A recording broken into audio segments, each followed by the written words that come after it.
Bienvenidos, es un placer recibirlos en este encuentro que hemos denominado Masterclass Series Tendencias 2020 en Neurología. Este evento está patrocinado por el Laboratorio Gador y es auspiciado por la Sociedad Neurológica Argentina.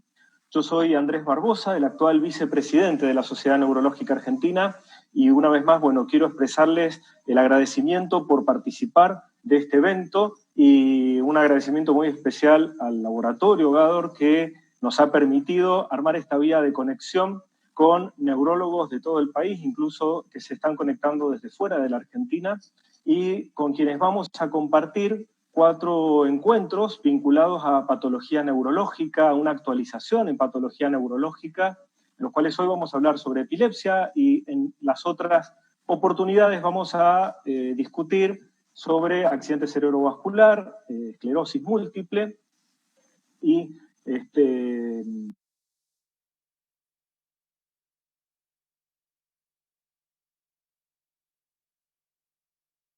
el agrado de recibir al doctor Alfredo Thompson. El doctor Alfredo Thompson es, seguro todos lo conocen, pero lo voy a presentar, es el director, jefe de neurología y jefe de epilepsia del Instituto de Neurociencia Fundación Favaloro, es el jefe de neurología de INECO y es docente de la Universidad Favaloro. Es un placer tenerlo acá, donde nos va a hablar de las nuevas tendencias en epilepsia y lo que es resistencia a fármacos. Recuerden que pueden hacer preguntas a través de la plataforma, tienen un espacio para hacer sus preguntas, las vamos a ir recibiendo y cuando termine la disertación del doctor Thompson vamos a dar respuesta a las preguntas que nos alcance el tiempo. Así que de nuevo muchas gracias y expreso el agradecimiento por su presencia acá y sin demorar mucho más tiempo, le damos la bienvenida. Muchas gracias, Alfredo, todo tuyo el espacio. Bueno, muchísimas gracias, Andrés. Primero quiero hacer algunos agradecimientos, por supuesto, como dijo Andrés, al Laboratorio Gador, al Departamento de Neurociencias, a la señorita Natalia Basile, al señor Santiago Muñoz, a la gente de CENCAST por la organización y por la excelente conexión que hasta ahora y esperemos que se siga manteniendo. Quiero agradecer, para mí es un honor que el doctor Andrés Barbosa sea el coordinador de esta y de las próximas charlas. Es otro honor participar de las mismas con personas como el doctor Rey, el doctor Allegri y el doctor Correale, que van a hablar de demencia múltiple y accidente cerebrovascular. Y felicito a la Sociedad Neurológica. Es doble placer porque el doctor Barbosa va a ser nuestro próximo presidente a partir de noviembre. Entonces, la vinculación de la sociedad con el resto del país, con el interior, es muy importante. Estos son mis conflictos de interés. Lo que yo voy a tratar de hacer en los próximos 40 minutos es hablar un poco de los conceptos de la epilepsia fármaco resistente. Como ustedes van a escuchar a lo largo de esta charla, hay dos ítems que yo voy a repetir. Epilepsia fármaco resistente y no epilepsia refractaria. Y lo otro es fármacos anticrisis, no fármacos antipilépticos ni no drogas antipilépticas.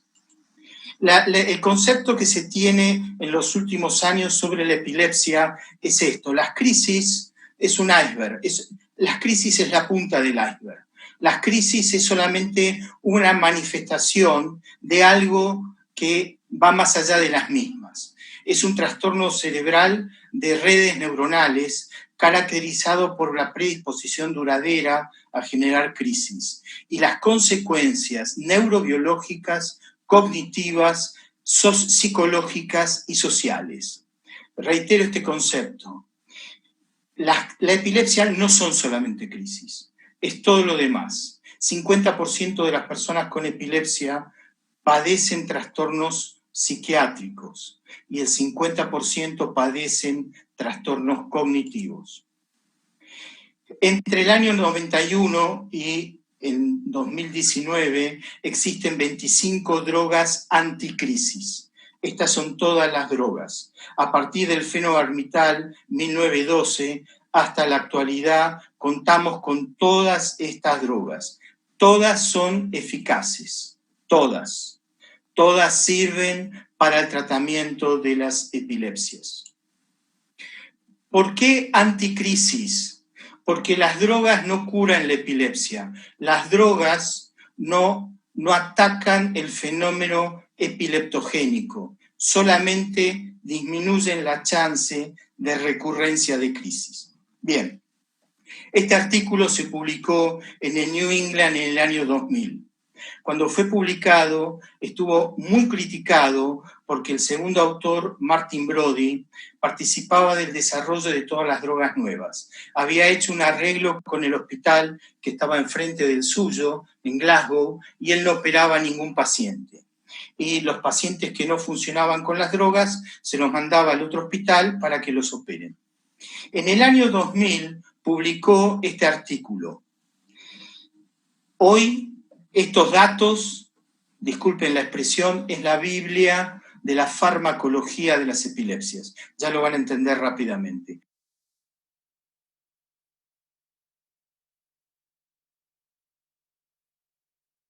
Pero me gustaría que empiecen a retener cierto tratamiento. Observen el rango etario, 9 a 93 años.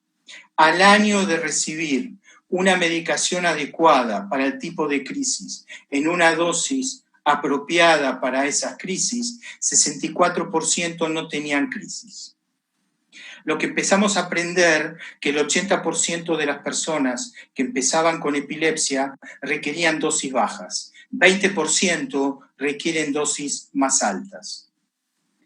Si ustedes eligen una droga para una crisis adecuadamente seleccionada, en una dosis apropiada para esa persona, la chance de controlar es 47%. La persona puede tener un efecto idiosincrático, tiene náuseas, tiene mareos, y ustedes requieren un cambio de medicación. Eso puede ocurrir en un 13%. Puede pasar nuevamente 1%. Y ustedes pueden controlar la epilepsia con 2 drogas en un 3% de chance. Con lo cual al año, si ustedes eligieron adecuadamente la medicación para ese tipo de epilepsia, 64% es la posibilidad que la persona controle la epilepsia. Ese mismo grupo, esto online 2017, en papel 2018, JAMA Neurology, esta es la base de datos más importante que existe en el mundo de epilepsia de reciente comienzo, historia natural de la enfermedad, seguida en el mismo centro, con drogas de primera línea y drogas de segunda línea. 30 años en el mismo centro. Hoy son 1.975 pacientes. Observen este número, casi 64%, el mismo que en el año 2000, al año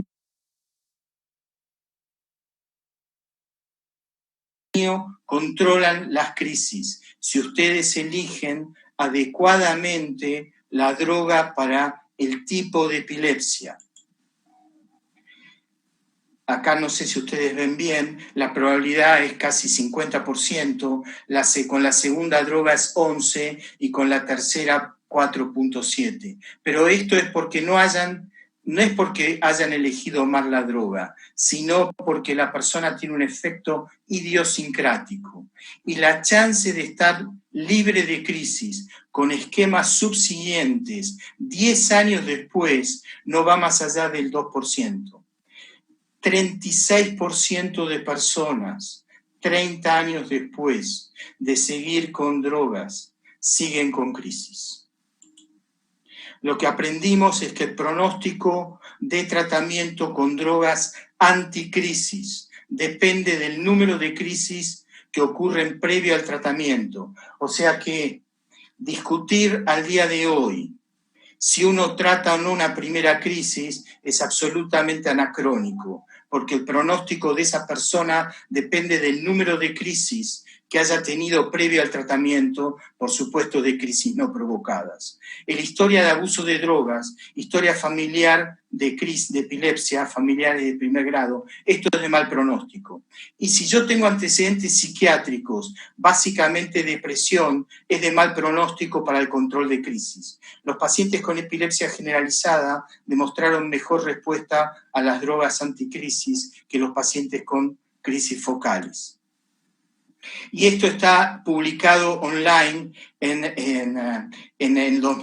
febrero del 2020, todavía no está en papel, Lancet Neurology. 30 años de drogas de primera y segunda generación, y a pesar de contar con drogas de segunda generación, no se ha podido modificar el número de personas que siguen con epilepsia resistente.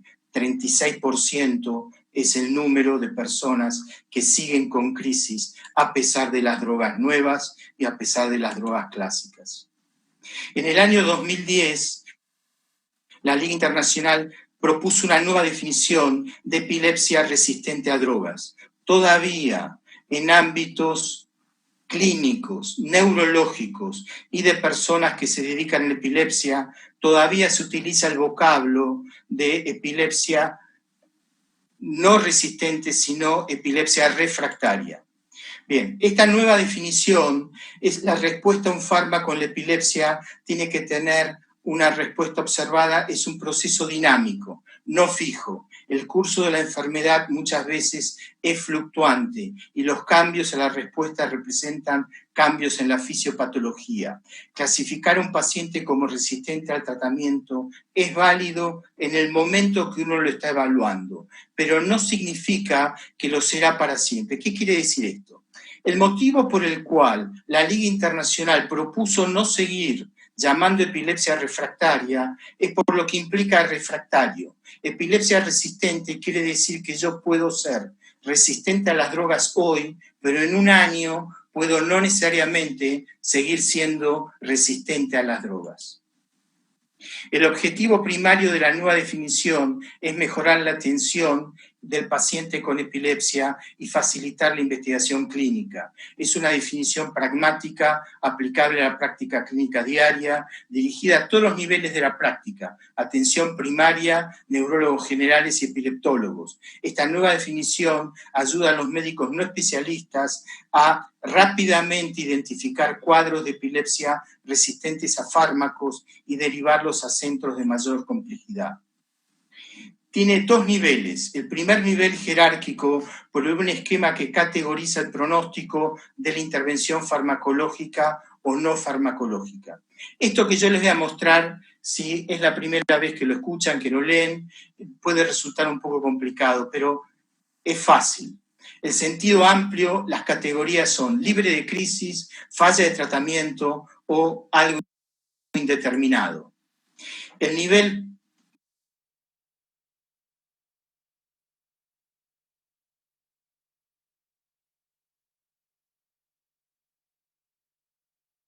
uno forma el nivel 2, que es lo básico de la definición. Es el cuerpo de la definición de epilepsia resistente a fármacos, basada en cuántos intentos de tratamiento se deben realizar para que uno diga que hay una falla a la farmacología. Nivel 1, la categorización del pronóstico tiene que ser simple. Tiene dos dimensiones prácticas, control de crisis y la ocurrencia de efectos apropiada, intervención adecuada. ¿Qué quiere decir intervención apropiada? Que la droga para el tipo de epilepsia, para el tipo de crisis, es la apropiada. Esto Suximida, que es la droga de elección para las crisis de inicio general, ausencias, no es apropiada para crisis de inicio focal. Y la intervención adecuada, una droga se retira por un efecto adverso antes de llegar a una dosis adecuada. Esto es un efecto indeterminado. O yo dejé de ver al paciente, entonces asumo que no respondió al tratamiento, es un efecto indeterminado. ¿Qué tiempo se requiere de seguimiento para interpretar que la intervención farmacológica tuvo un impacto en la ocurrencia de crisis? ¿Contra qué se lo compara? Para tener 95% de certeza que la frecuencia de crisis ocurre en un paciente que ha disminuido, que ha habido algún efecto terapéutico, tiene que tener un intervalo de libertad de crisis de por lo menos 3 veces el intervalo libre de crisis previo a la intervención farmacológica. Esto es un ejemplo de lo anterior. Si previo a la intervención el paciente tenía intervalos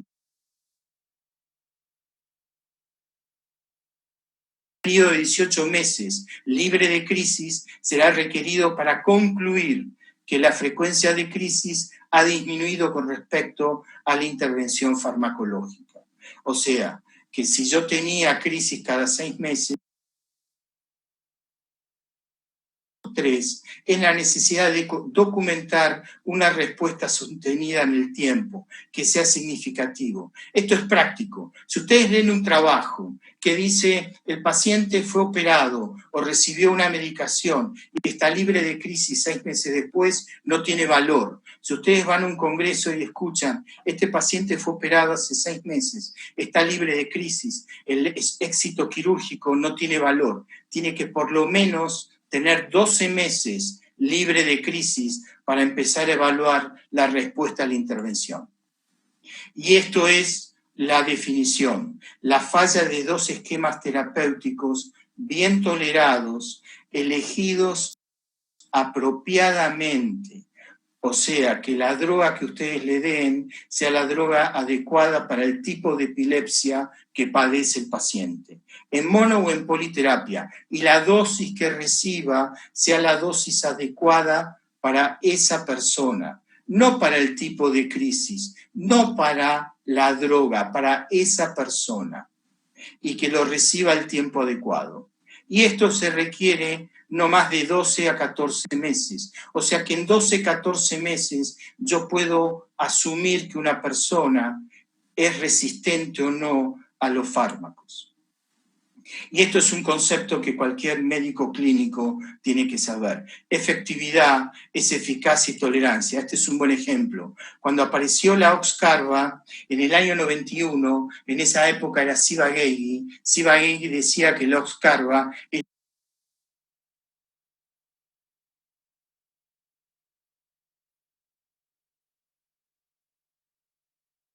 igual que la carva, cuando en el 2001 los primeros trabajos publicados, molécula diferente a la carva.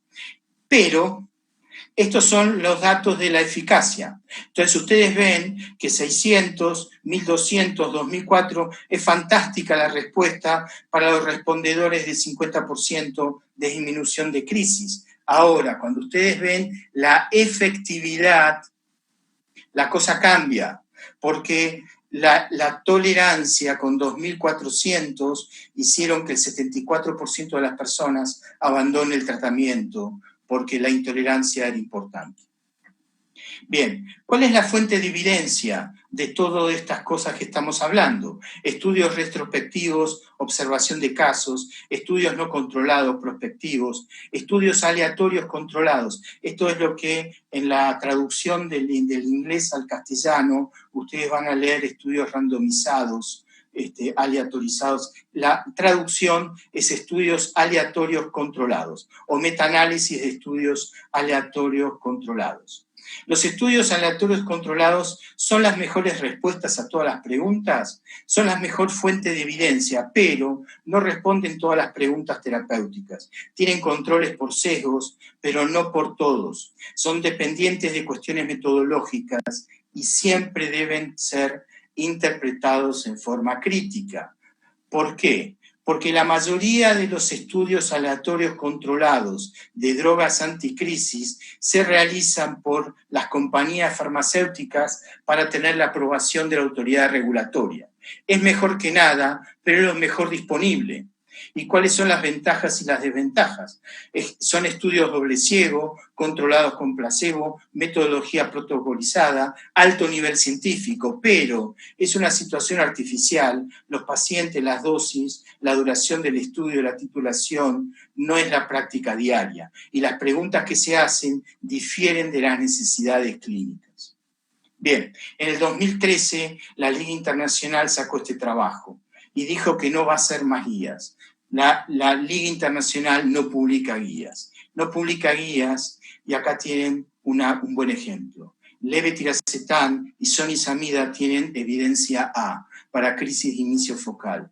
La sonisamida tiene poca eficacia. Produce trastornos psiquiátricos en personas que tienen antecedentes. Da estatus epilépticos de difícil manejo. Poca eficacia. Ahora, levetiracetam tiene alta eficacia, pero tiene nivel A de evidencia. Lo mismo que carbifenitoína. Fenitoína en Europa ya nadie la usa. La fenitoína aumenta el colesterol, baja las hormonas sexuales, como la carba. La carba aumenta el colesterol aterogénico, baja las hormonas sexuales al 50%, atrofia los testículos y produce osteoporosis. Todavía se sigue usando. Ácido valproico, como la etosuximida, tiene nivel A para ausencias, pero no tiene nivel A, B ni C para crisis generalizadas motoras, lo que antes eran tónicos clónicas. Esto es nivel de evidencia. Por eso es que la Liga no tiene guías. Y puse esto para recordar que la decisión final recae en el médico, su juicio y experiencia para decidir qué droga anticrisis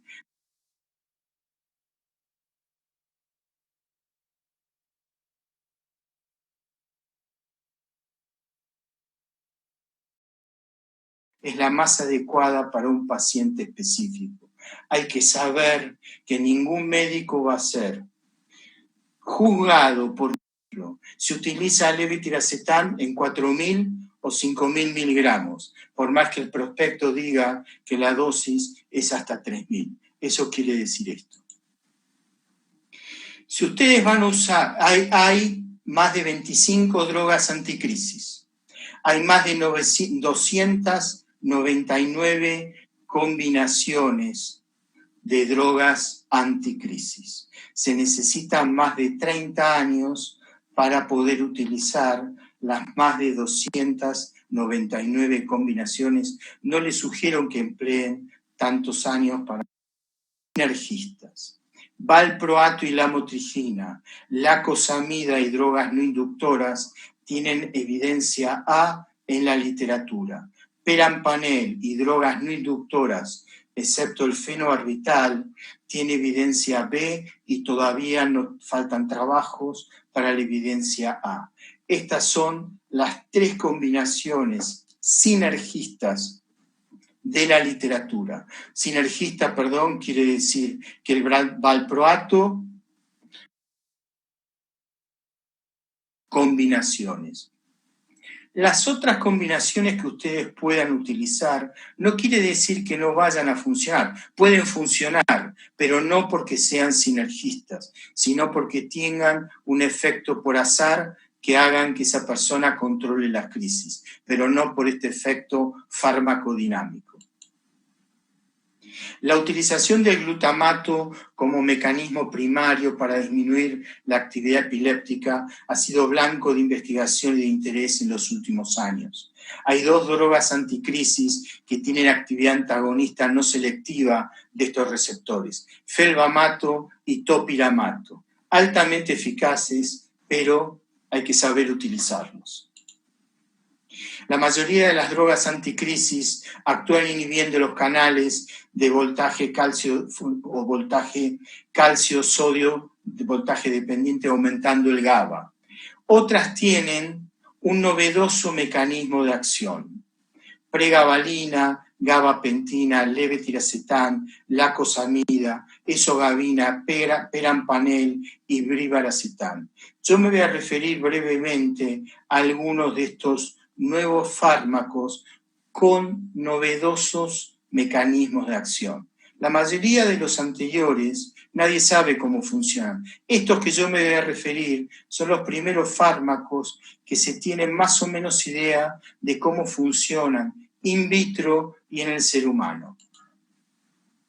La pregabalina es un análogo estructural no funcional del GABA. No tiene efectos sobre los receptores GABA-A ni GABA-B, sobre la síntesis, liberación o degradación del mismo. Se une a la subunidad alfa-2 delta, proteína auxiliar de esta proteína calcio voltaje dependiente, de los receptores presinápticos.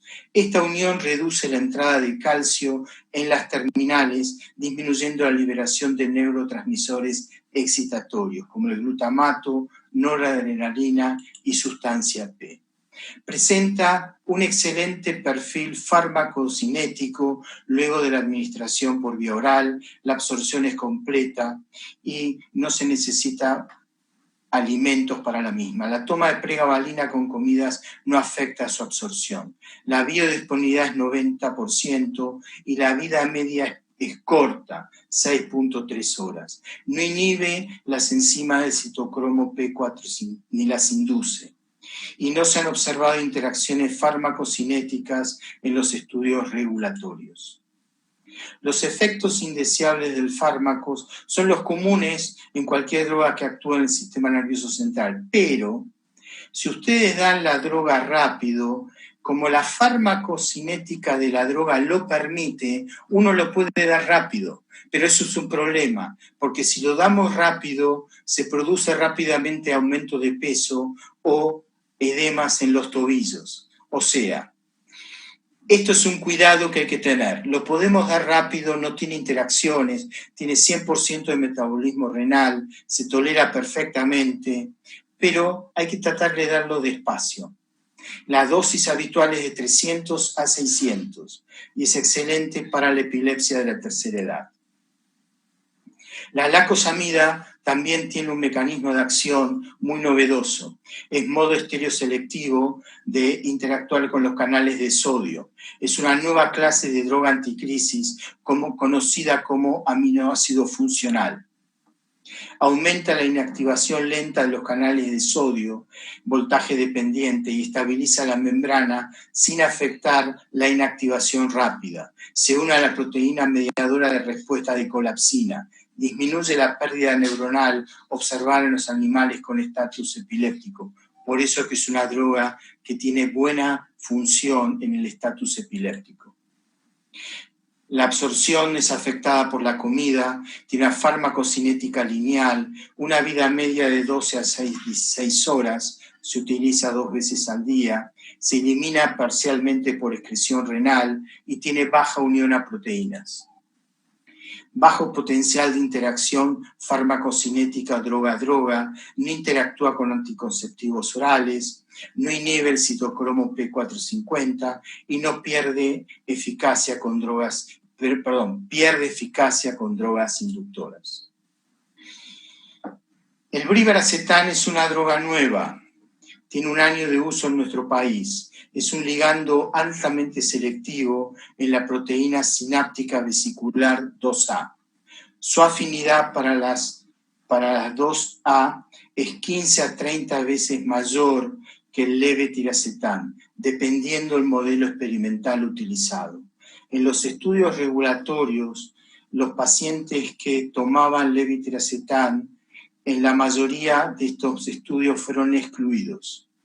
Casi la mitad de los pacientes incluidos en la intención de tratamiento habían fallado con 5 drogas anticrisis previamente incluidos el levetiracetam. Y los efectos adversos. El efecto adverso psiquiátrico se produjo, además de insomnio, depresión, irritabilidad, modo depresivo. Lo más importante a recordar en el brivaracetam, que el 75% de las personas que tienen efectos adversos psiquiátricos con leve no lo tuvieron con brivaracetam. O sea que el brivaracetam, el 25% de las personas que lo toman pueden tener efectos psiquiátricos, el 75% que lo tuvieron con leve no. El glutamato es un neurotransmisor excitatorio primario del cerebro. El aumento de su concentración provoca crisis. La utilización de receptores NMDA como blanco antiepiléptico no tuvieron buenos resultados por los efectos neuropsiquiátricos en humanos. Otro receptor ionotrópico de glutamato, alfa-amino-3-hidroxi-5-metil 4-isoxazol-propiónico, es más fácil AMPA, tiene un rol significativo en el desarrollo y propagación de las crisis, con un amplio espectro de acción. Los receptores AMPA son los principales mediadores de la neurotransmisión excitatoria en el cerebro. Los modelos animales han demostrado que la administración exógena del AMPA produce una importante actividad epiléptica. El perampanel es la primer droga desarrollada específicamente para el tratamiento de las epilepsias. Y es la primer droga que tienen los receptores AMPA una utilización selectiva. Y es la primer droga no solamente desarrollada específicamente para la epilepsia, sino que es la primera que ha respondido a todos los modelos experimentales animales de epilepsia, todos. Por eso es eficaz en epilepsias de inicio focal y de inicio generalizado. La sobreestimulación del flujo iónico de los receptores puede detener la actividad epiléptica y previene la muerte neuronal. El glutamato se puede unir a los receptores AMPA, pero una respuesta esperada es inhibida por la presencia del perampanel.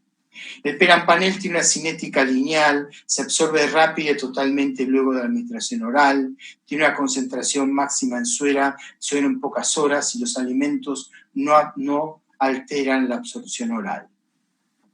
Tiene una vida media prolongada, 105 horas a los 14 días, que es el estado estable. Y tiene cosas muy interesantes, porque el perampanel tiene alta unión a proteínas, 450, con estas enzimas 3A y 3A, 4, 5 y 3A, 4. El uso de perampanel en pacientes con función hepática alterada leve disminuye el clearance a la mitad. O sea que hay que tener cierto cuidado con el uso de la función hepática. No hay que darlo en la cirrosis o la función insuficiencia hepática severa y no hay que usarlo en la insuficiencia renal con hemodiálisis o con insuficiencia renal severa. Ahora, tiene poca interacción y esto es algo que hay que tener en cuenta.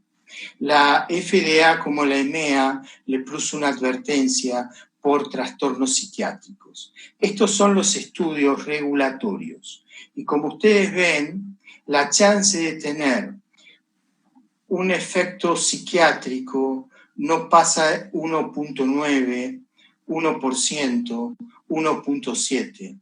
Cuando se aprobó levetiracetam, en los estudios regulatorios, la chance de tener efectos psiquiátricos fue 2.3. Hoy en la práctica es de 20 a 30% para el leve. Todavía no sabemos para el perampanel. Ahora, el perampanel tiene poca interacción con otras drogas, a pesar de tener el metabolismo por el citocromo P450 y a pesar de tener alta unión a proteínas, tiene poca interacción con otras drogas. Y esto es lo que les decía antes. No, si una persona tiene antecedentes personales o familiares psiquiátricos, no usen topiramato, levetiracetam ni sonisamida. Perampanel todavía no sabemos si esto es por historia personal o por historia personal, familiar o personal. Sí, con topiramato, levetiracetam y sonisamida. Hay que advertir al paciente o a la familia que si la persona utiliza estas drogas, si se pone irritable o si se pone deprimido, rápidamente nos debe avisar. Si ustedes utilizan perampanel en un número importante de pacientes, hay que tener cuidado porque puede tener caídas hacia atrás. Y esto es algo que se vio en menos del 1.2% de los pacientes que reciben perampanel. Es raro, pero puede ocurrir. Las caídas son hacia atrás, hay que reducir la dosis cuando ustedes utilizan 10 a 12 miligramos. Los estudios han demostrado consistentemente que las drogas inductoras disminuyen la concentración de perampanel. Si ustedes siguen utilizando drogas inductoras como carba, fenitoína y primidona, reducen los niveles de 67% de perampanel, no el fenobarbital. Ahora, si utilizan valproato más perampanel, la concentración de perampanel aumenta 66-67%. Este es el estudio que lo demuestra claramente. Ahora, un comentario práctico. Perampanel sucedió lo mismo que el topiramato. Cuando el topiramato apareció en el comercio, la compañía decía que había que aumentar cada 7 días. Si ustedes aumentan el topiramato cada 7 días, es probable que tengan efectos cognitivos. Al aumentar el topiramato cada 14 días. La compañía que sacó al comercio perampanel puso en el prospecto cada 7 días. Aumenten no menos de 2 semanas y si pueden cada 3 semanas. Y si utilizan drogas inductoras cada 4 semanas porque disminuyen la concentración. Entonces, utilicen perampanel 2 miligramos y aumenten cada 15 a 20 días y es probable que no tengan efectos psiquiátricos, que es lo único que uno debe estar atento en la utilización de perampanel. Rápidamente para ir terminando, trastornos psiquiátricos. Esto, disculpen si ustedes lo tienen presente, pero estos son controles de la población general. La gente con epilepsia tiene casi el doble o el triple de trastornos psiquiátricos que la población general. Si yo tengo epilepsia, la chance de suicidarme con respecto a la población general es 2.4. Ahora, si yo tengo epilepsia y trastornos afectivos, la chance de suicidarme es 32. Y si yo tengo epilepsia resistente, la chance de suicidarme es un poco mayor. La gente que tiene epilepsia tiene 2 a 3 veces más de mortalidad que la población general. Estos son los estudios poblacionales publicados hasta el día de hoy. La gente que tiene epilepsia tiene riesgo de muerte, no solamente porque cruza una avenida, tiene una crisis y lo pisa un coche, no solamente porque está nadando, tiene una crisis y se ahoga, sino porque si tiene menos de 50 años, tiene epilepsia resistente, si yo tengo epilepsia no controlada, tengo 40 veces más de riesgo de muerte por año que si tengo epilepsia controlada. Y si tengo 3 crisis de inicio generalizado motor, tónico-clónica, por año o más, tengo alta chance de SUDEP, que es la causa más común de muerte súbita en epilepsia. Y tengo una carga significativa de salud pública. ¿Qué quiere decir esto? La epilepsia resistente, con datos de la Organización Mundial de Salud del 2011, tiene una carga de salud en las mujeres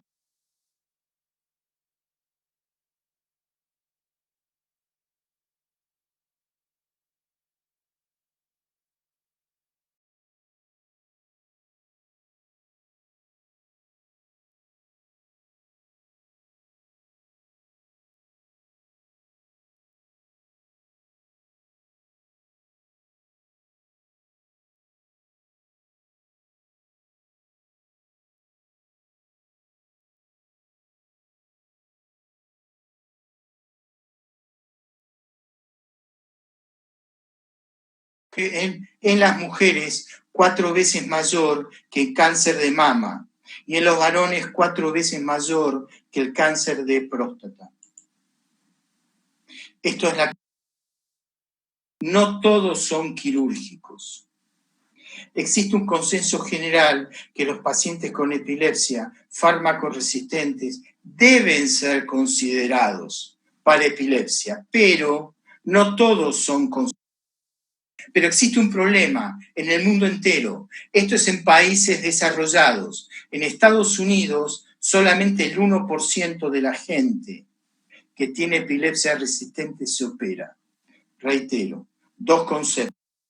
Tiene epilepsia resistente, no todos son quirúrgicos. Ahora, 15-20% que se pueden operar, no todos llegan a la cirugía, porque no son derivados. Y observen lo que pasa en Estados Unidos. 1% solamente se opera. Ahora, la cirugía de epilepsia es conveniente que la gente se opere tempranamente. Los estudios, los metaanálisis demostraron que los pacientes se benefician cuando son derivados tempranamente. O sea, la historia psiquiátrica se asocia a menor posibilidad de remisión de crisis. La gente que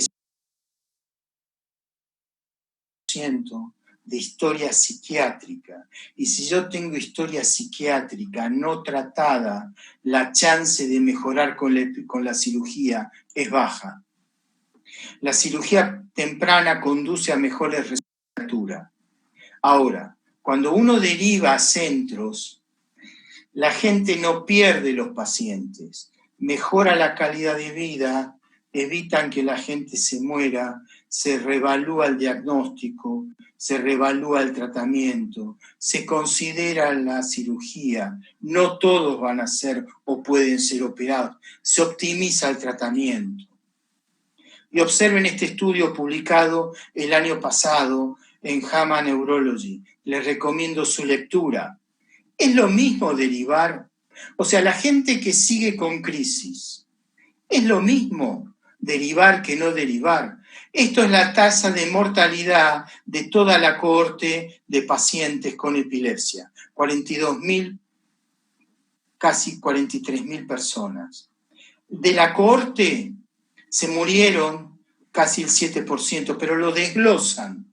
El 9% se murió cuando la atendía un médico clínico. El 5.6% se murió porque la atendía un neurólogo no especialista en epilepsia. Y casi el 3% se murió aún con epileptólogos. O sea que aún la gente se muere en centros de referencia, pero por la adherencia al tratamiento. La cirugía, complicaciones, no más del 3%. Y hay que derivar no 10, 20 años después. Y observen esto. En el Instituto de Neurociencia de Favaloro, en los últimos 5 años, tuvimos 62 procedimientos.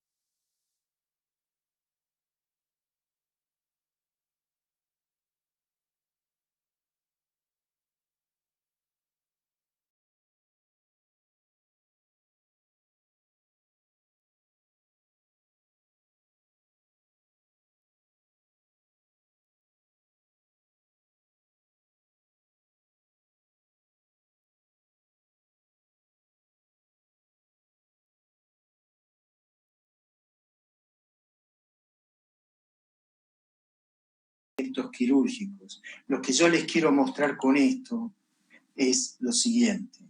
El 65% de los casos se demoró 10 años entre el diagnóstico de la epilepsia y la cirugía, pero el 30% demoró más de 20 años. Este es el problema. Hay más de 68 millones de personas con epilepsia activa. 36% de personas no responden a los fármacos anticrisis. Y en algunos la cirugía es una opción. O sea, reitero, no toda la gente que no responde es quirúrgica. La identificación temprana de pacientes resistentes les mejora la calidad de vida y evita la muerte de estas personas. Es fundamental no considerar la opción quirúrgica como última opción de tratamiento, referir en forma temprana a centros de alta complejidad o con más experiencia en epilepsia para un tratamiento integral. Y no pensar que si uno deriva al paciente, pierde al paciente. Le mejoran la calidad de vida a las personas. Les agradezco mucho la atención. He cumplido más o menos con el tiempo, creo, y quedo a disposición para las preguntas que quieran hacer. Muchísimas gracias. Perfecto, Alfredo. Muchísimas gracias por tu disertación. La verdad que es un placer siempre escucharte y lo que uno aprende. Yo he estado en muchas de tus charlas y siempre me llevo algún aprendizaje y siempre me llevo algún regaño. Y digo esto, lo estoy haciendo mal y no hay forma, y cada vez que te escucho me encuentro alguna otra cosa que estoy haciendo mal, sobre todo en el uso de la medicación. Así que muchísimas gracias. Hay muchas preguntas, vamos a seleccionar algunas a los fines del tiempo. Gracias por respetar el tiempo también, Alfredo, así podemos contestar más preguntas que son muy variadas y que sé que por cada una de ellas vos podrías darte una charla entera de 40 minutos más, pero bueno, vamos a responderlas brevemente, así como a modo de tip. El doctor González pregunta si el paciente epiléptico que contrae COVID debe continuar igual con su esquema antiepiléptico, anticrisis. ¿Ves? Te agradezco. Muy buena la pregunta. Si está con drogas inductoras, no. Las drogas inductoras interactúan con el ibuprofeno. El ibuprofeno, paracetamol. Paracetamol se utiliza con el COVID y tiene interacción con drogas inductoras. Epilepsia no aumenta el riesgo para COVID. Primer punto. Padecer epilepsia no aumenta el riesgo para tener COVID. Pero para bajar la temperatura se utiliza paracetamol y el paracetamol baja la eficacia de las drogas inductoras. Perfecto. Después, el doctor Moyo Guerrero pregunta sobre el uso continuado de pregabalina. Asumo que la pregunta será por algún efecto cognitivo que se ha descrito en algún momento en el uso a largo plazo.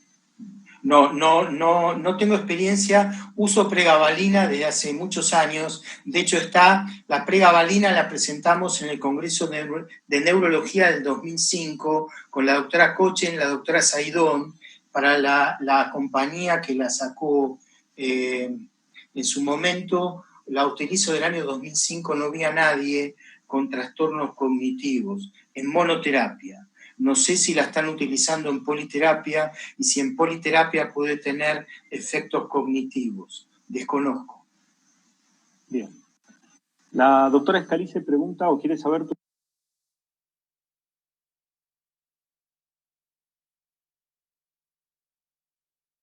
La experiencia nuestra, nosotros en el último año y medio colocamos estimulador vagal por SUDEP, no por crisis.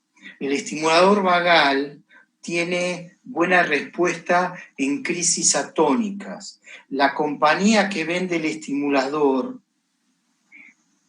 muestra datos diferentes a la literatura.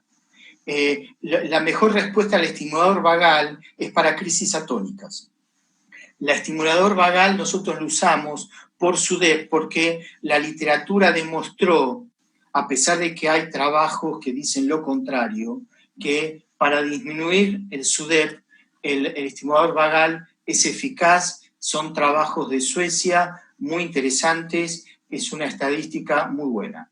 Y eso no tenía que ver con la pregunta que me hizo, pero me acordé lo de estimulador vagal. La estimulación cerebral profunda en los pacientes que no pueden ser operados es altamente eficaz. Hay, creo que 3 o 4 pacientes implantados en el hospital italiano, en la Argentina. La doctora María del Carmen García tiene experiencia, ella vino a Favaloro a contarnos su experiencia. Nuestro cirujano fue a entrenarse con el cirujano de ella al exterior y estamos tratando de que se acepte con las coberturas la estimulación cerebral. Pero es el futuro. O sea, la gente que no puede operarse, que no es candidato, que no puede, que no responde a la medicación, que si tiene crisis de inicio generalizado, 3 o más por año, hay que poner un estimulador vagal para bajar el SUDEP,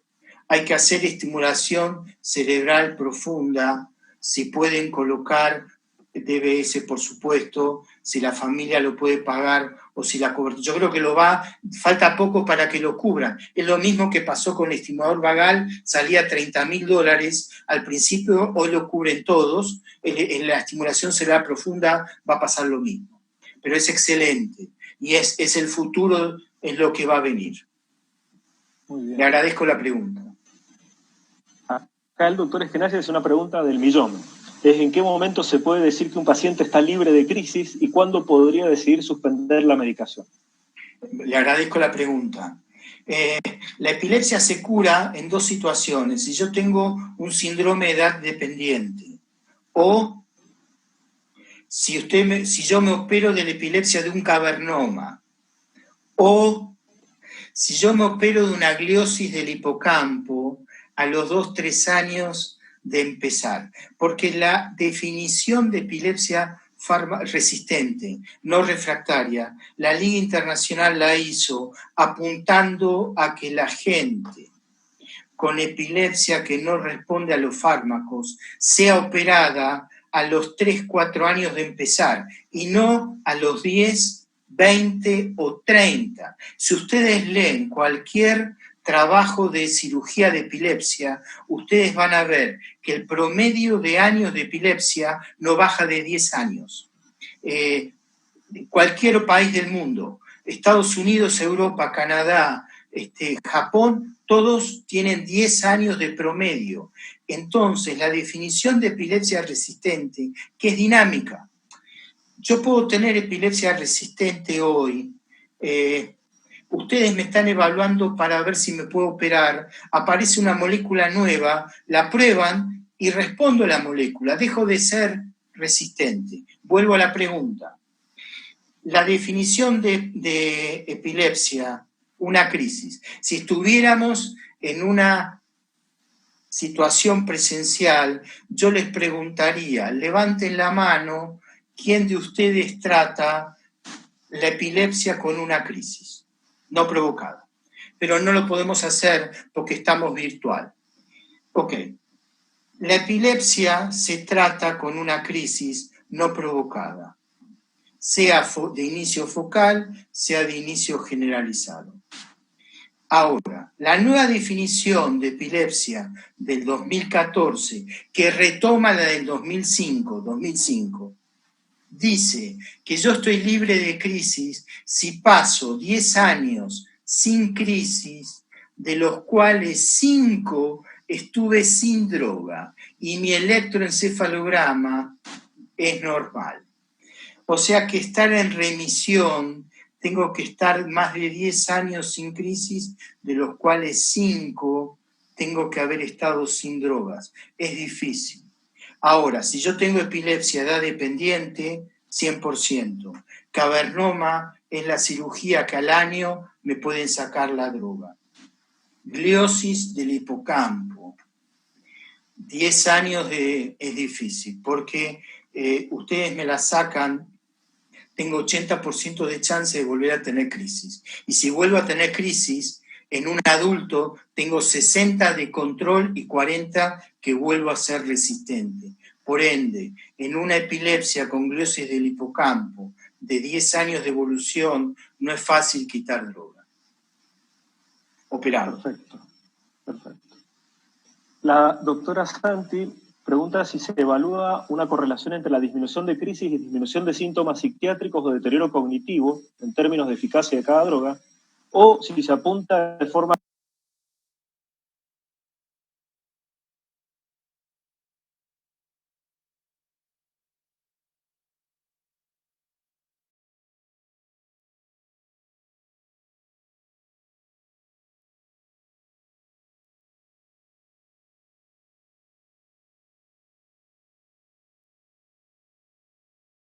casi exclusiva a la reducción del número de crisis.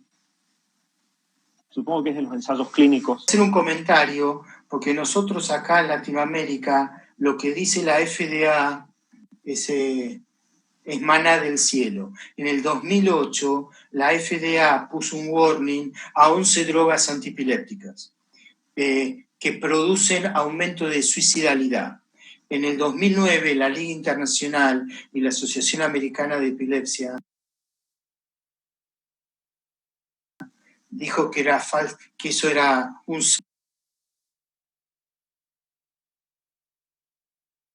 sesgo del estudio, porque de esas 11 drogas incluyó valproato y carba que protegen.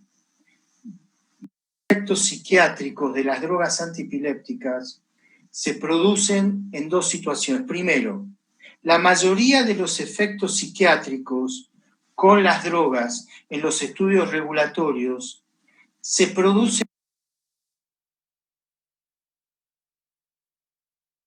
el efecto psiquiátrico.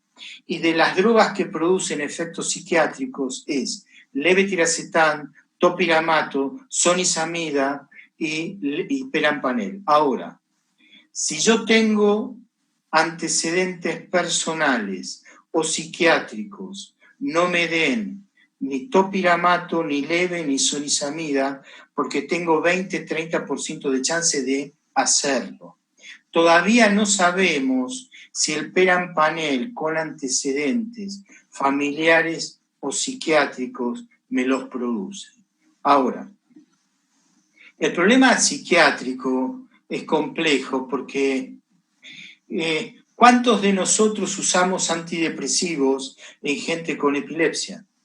Y hay que usarlos, porque los antidepresivos en dosis terapéuticas jamás producen crisis epilépticas, excepto que yo utilice bupropión,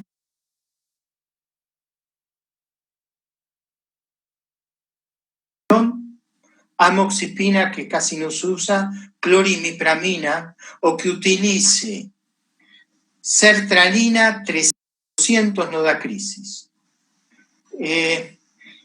Y si yo tengo antecedentes psiquiátricos, miren, lo que yo voy a decir ahora está en la literatura. Si yo tengo antecedentes psiquiátricos, básicamente depresión, y empiezo con epilepsia hoy, y Andrés me medica, es altamente probable que vaya a desarrollar epilepsia a que el cirujano que él tiene en Mendoza me vaya a operar. Y yo tengo depresión en los últimos años. Fui o no tratado, no importa, pero tengo depresión. Entonces voy a la cirugía con depresión. Tengo altas chances, esto está en Neurology del 2008, tengo altas chances de que siga con crisis después que el cirujano me sacó el hipocampo. Comparado con pacientes que tienen gliosis del hipocampo, que el mismo cirujano opera, que le saca el hipocampo de la misma forma, que no tiene antecedentes de depresión y que controlan la epilepsia. O sea que lo psiquiátrico tiene mucha importancia en el pronóstico de la epilepsia. Por eso en el slide que yo puse del pronóstico de la epilepsia, lo psiquiátrico tiene mucha importancia. No sé si pude responder una pregunta compleja, perdone doctora, compleja. La respondí o no como usted quiso, discúlpeme. Bueno, y ya en virtud del tiempo ya estamos cercanos. Muchas gracias a los que mandaron preguntas, pero han entrado más de 50 preguntas. No las vamos a poder contestar todas, pero es importante y bueno, me parece muy interesante el interés. Discúlpame, cualquier cosa, sí. Dales el mail tuyo, el mío, podemos contestar las que queden por mail. Exacto. Las preguntas están todas escritas, así que las podemos redireccionar después, pero ya estamos en tiempo de cierre de la sesión, así que, bueno, muchísimas gracias, Alfredo, por compartir tus conocimientos. No.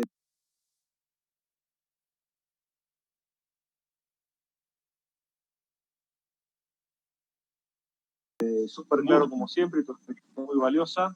Les recuerdo que Jorge Correale, que nos va a hablar sobre formas progresivas, y yo les voy a hacer algún comentario sobre los consensos que se están trabajando en Argentina en este momento para manejo de pacientes con esclerosis múltiple. El 14 de julio vamos a hablar de accidente cerebrovascular con el doctor Raúl Rey, y el 21 de julio con el doctor Ricardo Allegri. O sea, es un equipazo de profesionales que eligió y del que tengo el placer de ir presentando a lo largo de estas próximas semanas a quienes, especialistas, como les había comentado al principio, de gran experiencia en estos temas, así es que nos vamos a estar conectando próximamente. Nuevamente, muchas gracias, Alfredo, por tu predisposición, al equipo del Laboratorio Gador, Alejandro Vildósola, al doctor Muñoz, doctora Basile, y al equipo de Sencas que ha hecho posible que esta conexión salga muy bien.